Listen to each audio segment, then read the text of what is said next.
నమస్కారం అండి. నేను మీ డాక్టర్ శ్రీనాథ్. ప్రెగ్నెన్సీ సంబంధించిన అంశాలు గతంలో మాట్లాడుకున్నాం కాబట్టి, ఈరోజు పిల్లల్లో ఏర్పడేటువంటి రుగ్మతలు కొన్ని మాట్లాడుకుందాం. ముఖ్యంగా ఒక 10 సంవత్సరాల లోపు పిల్లల్లో మమ్స్ అనేటువంటి లక్షణం గురించి మనం తెలుసుకుందాం. మమ్స్ అంటే తెలుగులో చెప్పుకోవాలంటే గవద బిళ్ళలు అంటాం. గవద అంటే ఈ మ్యాండిబుల్ జాయింట్‌ని మనం చెప్పుకుంటాం. ఈ భాగంలో ఒక బిళ్ళల్లాగా వాపుకు గురైనట్లయితే దాన్ని గవద బిళ్ళలు అంటాం.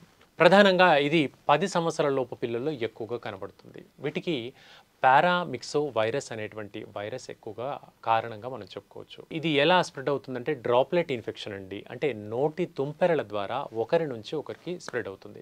ఇప్పుడు పిల్లలు ఆడుకుంటూ ఉంటారు. ముఖ్యంగా ఇప్పుడు సమ్మరు ఎక్కువగా ఆడుకుంటూ ఉంటారు పిల్లలంతా కలిసి. వాళ్ళల్లో పిల్లలు ఎవరికైనా ఈ మమ్స్ ప్రాబ్లమ్ ఉన్నట్లయితే తొందరగా ఇంకొకరికి స్ప్రెడ్ అయిపోతుంది. స్ప్రెడ్ అయినందుకు లక్షణం ఏంటంటే అప్పటి వరకు హుషారుగా ఉండేటువంటి పిల్లలు డల్ అయిపోతారు, బాగా నీరసం అయిపోతారు, జ్వరం వస్తుంది, దగ్గు ఉంటుంది, జలుబు ఉంటుంది, హెడేక్ అంటారు. ఇవండి ఈ 5 లక్షణాలు. ఈ 5 లక్షణాలతో పిల్లలు కంప్లైంట్ చెప్తారు. బాగా డల్ అయిపోవడం అనేది ఫస్ట్ సిమ్టమ్గా మనం చెప్పుకోవచ్చు. సో అంత ఖచ్చితంగా పిల్లలు తొందరగా స్ప్రెడ్ అవుతూ ఉంటుంది. ఇవి రాకుండా నివారణ మార్గాలు ఏంటి అంటే పుట్టగానే మన పిల్లలకు ఆల్రెడీ ఎంఎంఆర్ వ్యాక్సిన్ అనేది ఇస్తున్నారు.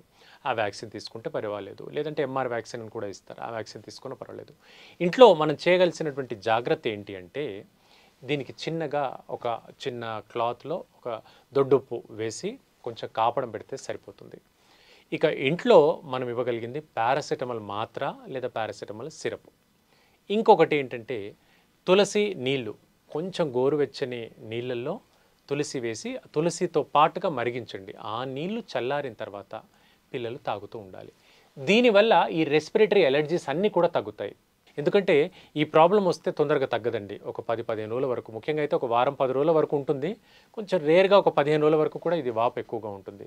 సో మింగేప్పుడు ఇబ్బంది, వాటర్ మింగేందుకు కూడా ఇబ్బంది, ఫుడ్ మింగేందుకు కూడా ఇబ్బంది అనేది పిల్లలు కంప్లైంట్ చేస్తూ ఉంటారు. అది అత్యంత ముఖ్యమైన కంప్లైంట్ ఈ మమ్స్లో. అయితే పొరపాటున దీన్ని థైరాయిడ్ అనుకోకూడదండి. ఎందుచేతంటే థైరాయిడ్కి దీనికి వ్యత్యాసం ఉంది. ఇప్పుడు ఇది యూనిలేటరల్ లేదా బైలేటరల్ వస్తుంది. అంటే వస్తే ఒక పక్క లేదంటే రెండు పక్కల గవద బిళ్ళలు అనేవి వస్తాయి. థైరాయిడ్ అక్కడ కాదు, ఇక్కడ ఈ భాగంలో గొంతు మధ్య భాగంలో వాపు వస్తుంది. అది కూడా హైపర్ థైరాయిడిజం సమస్య, అంటే గాయిటర్ అంటాము. సో అది గొంతు మొత్తంగా వాపు వస్తుంది. అది గాయిటర్ లక్షణం. ఈ గవద బిళ్ళలు ఒకే వైపు ఉంటాయి. సరిగ్గా ఈ దవడ కింది భాగంలో ఏర్పడుతూ ఉంటుంది. ఈ వాపు వల్ల పిల్లలు బాగా ఇబ్బందికరంగా అవుతుంటారు. సో దీనికి పెద్దగా యాంటీబయాటిక్స్ కూడా ఏం అవసరం పడవు. హోమియోపతి మందులు వాడుకోవచ్చు. హోమియోలో దీనికి బెస్ట్ రెమెడీ అంటే సైలీషియా అని మెడిసిన్ ఉంటుందండి.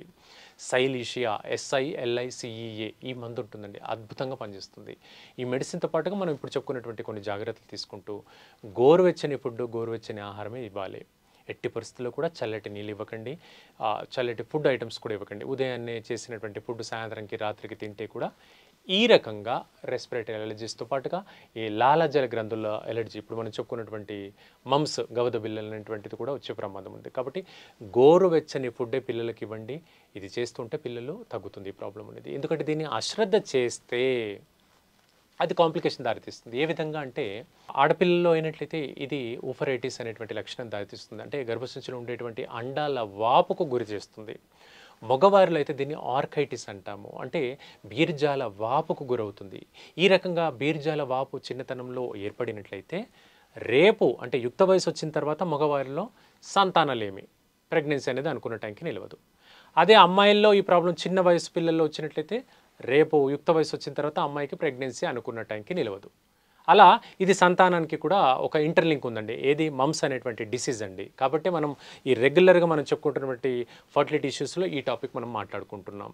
సో ఊఫరైటిస్ అని, ఆర్కైటిస్ అని కాకుండా ఎన్సెఫలైటిస్ అంటాము, మెనింజైటిస్ అంటాం. వాటికి కూడా అంటే అరుదుగా అనుకోండి, అది కూడా కొంతమేర కాంప్లికేషన్కి దారి తీయవచ్చు. కాబట్టి దీన్ని అశ్రద్ధ చేయకూడదు. ఈ లక్షణాలు కనపడగానే మీరు హోమియోపతిలో మందులు వాడుకోవచ్చు. పర్ఫెక్ట్గా పనిచేస్తాయి.